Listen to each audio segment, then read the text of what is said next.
Oh boy, we are bringing back a few long-lost SCP lists this month. Exciting, right?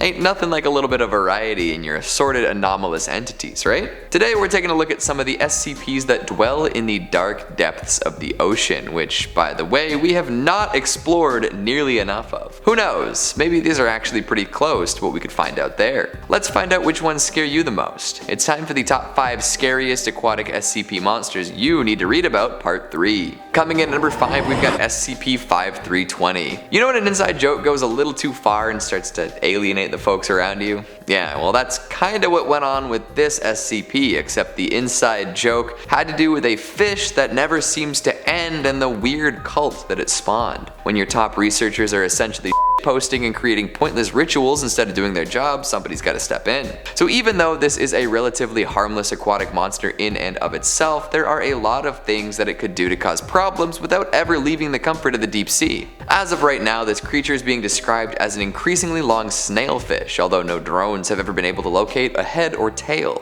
It's just all middle. The longer you look at it though, the worse things get. I'm talking about developing new obsessions and being more superstitious than ever. All because of an extra long fish, or as the folks associated with the Church of the Fish that just goes on forever like to call it, our merciful and long lord, or its glorious infinitude, hail its everlasting fish body. Additional side effects of viewing SCP-5320 include a heightened awareness of the passage of time, increased interest in ceiling tile number, and increased use of the phrase long boy in casual conversation, even when referring to things that are neither long nor a boy. Personnel monitoring SCP-5320 have reported feeling an unusual amount of excitement upon seeing one of SCP-5320's occasionally visible fins, as well as a compulsion to loudly cheer. This odd behavior concerning those who are all for the fish raised some red flags with the higher ups of the Foundation. They launched an investigation to see if anything info-hazardous was actually going on, and the results are inconclusive at best. It seems that all this can be explained away by saying folks tend to get involved with silly superstitions and inside jokes, especially when they're working on something boring for an extended period of time. But it could also be that the fish is info-hazardous and drawing more people under its influence by convincing anyone who looks at it that it's all just goofery. I'd keep a close eye on anyone involved with the Long Lord himself, and even those only tangentially related to it. Coming in at number 4, we've got SCP-1836. Be careful while roaming the seas, you never know what you could run into. And hell, there are a lot of things out there that have been around a lot longer than us and probably have more claim to the stuff that lives in the ocean. We, as modern humans, often believe we can just do what we want with no consequences. This, as we're finding out quite quickly, is not necessarily the case. Take SCP-1836 for example. An enormous iceberg located in the Cunningham Inlet, colored green and containing all sorts of anomalies. The green color actually doesn't have any anomalous properties, it's just trapped algae. But the rest of the stuff I mentioned, you better watch out. So there are 2 parts to note here. A mass of long extinct toothed cetaceans and a humanoid figure that hangs out in an open living room style cavern within the iceberg. Basically a bunch of dinosaur style dolphin ancestors and a goddess with super long hair. If you get sensed by the creatures of SCP-1836 and you are hunting or fishing in the area, they're coming to get ya. The iceberg will accelerate towards the creature being hunted, and said creature will somehow know to head towards the iceberg. When they get close enough to each other, the iceberg will get between the hunter and the hunted. At this point, all of these cetaceans will emerge from the berg and attack the hunting vessel. If nothing was killed by the time the iceberg arrives, the ship will simply be sunk. However, if the hunters were successful in taking down some prey, these ancient creatures will not be so generous. They'll snag anyone on board and pull them underwater, bringing them to caverns in the underside of the iceberg. Nobody who has suffered this fate has ever been heard from again. There's a lot more lore to this one concerning gods, haircuts, and shamans, but I'll leave that to you to explore. For now, we'll leave it at a magical moving iceberg full of ancient creatures that will sink any ship that threatens local wildlife. I'd say that's a pretty sweet SCP. Coming in at number 3, we've got SCP-1569. Anyone here ever been punched by a shrimp?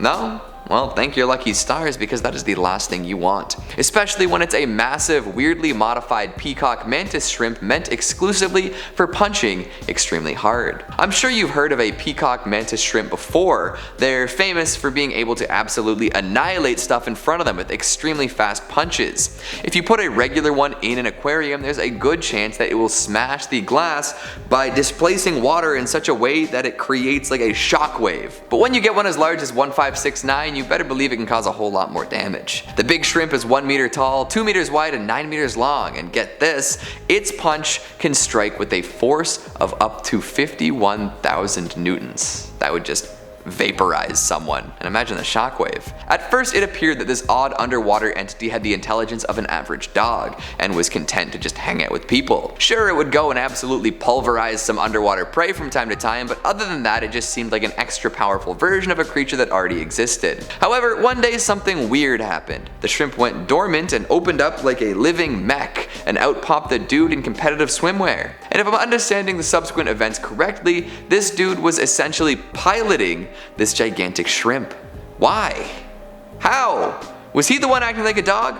We may never know. But there is a special insignia on both the shrimp suit and the man inside, and it seems that there are some other strange connecting threads. Coming in at number 2, we've got SCP-2770. No good deed goes unpunished, am I right? And this is especially true when you're out on the high seas and come across what appears to be a stranded man on an inflatable life raft. Most folks would head right over to help the poor castaway, right? But did any of them stop and think about why he might be out there in the first place? Oh boy. 2770 is a strange phenomenon where vessels spot what appear to be a poor unfortunate soul floating along on a yellow dinghy. It will appear and attempt to flag down manned vessels nearby, seemingly looking for rescue. If the vessel it targets does indeed come over to pick him up, it will initiate what's known as a boarding event. This is when an anomalous submarine will surface nearby and open its hatch.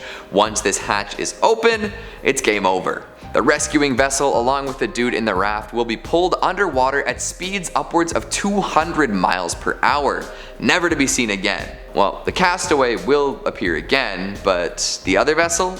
It's done. There doesn't seem to be a limit on the size of things that can get yanked underwater by this anomaly, and it has been seen pulling truly enormous ships to their doom. One time the Foundation even scooped the stranded man up in a helicopter and brought him back to HQ away from any large source of water. They thought they were so clever until they remembered the water table. The Foundation site he was brought to is no longer in operation. And finally at number 1 we've got SCP-169, the Leviathan. There's nothing quite like this in the sea, so you'd better watch out. Sailors and mariners have been talking about this creature for centuries. It's the stuff of legends. What else could inspire awe at such a level and survive for ages and ages? At this point, the Foundation really has nothing they can do about it, so they just try and keep the legends, well, legendary. It measures somewhere between 2,000 and 8,000 square kilometers and moves quite slowly under the water. Because it's so huge, there isn't really anything anyone can do about it. No structures can be built to contain it, and no weapons can be engineered to destroy it. Any satellite images of it shifting are to be destroyed. So sleep easy with the knowledge that it's been around longer than pretty much anything else on the surface of the planet and likely isn't going anywhere soon. Can't do anything about it, why worry? I'm thinking about my next kayak trip a little differently now, how about you? Although a good deal of these are in oceans, where I am a lake kind of guy. So what'd you think of these SCPs? Do you agree with my picks? What aquatic skips give you the shivers? Make sure you let me know down in the comments. Speaking of comments, let's take a look at some of your more salty ones from the top 5 scary SCP monsters that can never escape, part 22. Mad Ramblings of an Author says, so happy this is back and on my birthday no less. Perfect birthday present. Hey, happy belated. Hope you don't mind I didn't wrap the gift. Chris Bergman 3 says, how exactly does a room escape? If you want me to guess at how exactly an anomaly functions, I'd say try somewhere else. Goreface23 says, but thought they was supposed to be apocalyptic monsters, not helpful rooms and flower tattoos. Life is all about balance, Goreface. Double A Street says, what if you changed your mind between ordering and receiving your sandwich? I'd say probably too little too late. Lucifer Lilith says, is SCP all you do? Seriously, do something different. Every morning I wake up and open palm slam a VHS into the slot. It's the SCP Wiki, and right then and there I start doing the moves alongside the main character, Dr. Bright. I do every move hard, making whooshing sounds, and I slam down some anomalous bastards, or even when I mess up technique. Not many can say they escaped the galaxy's most dangerous containment site. I can. I say it, and I say it loud, every day, to people in my YouTube comments, and all they do is prove people in YouTube comments can still be immature jerks. I've learned all the lines, and I've learned how to make myself and my apartment less lonely by shouting them all. 2 hours, including wind down every morning. Then I lift. I sincerely hope somebody gets that reference. And that's all the time we have for today. I'm gonna go watch the Chronicles of Riddick every day until I die. Thanks for watching, and I'll see you next time.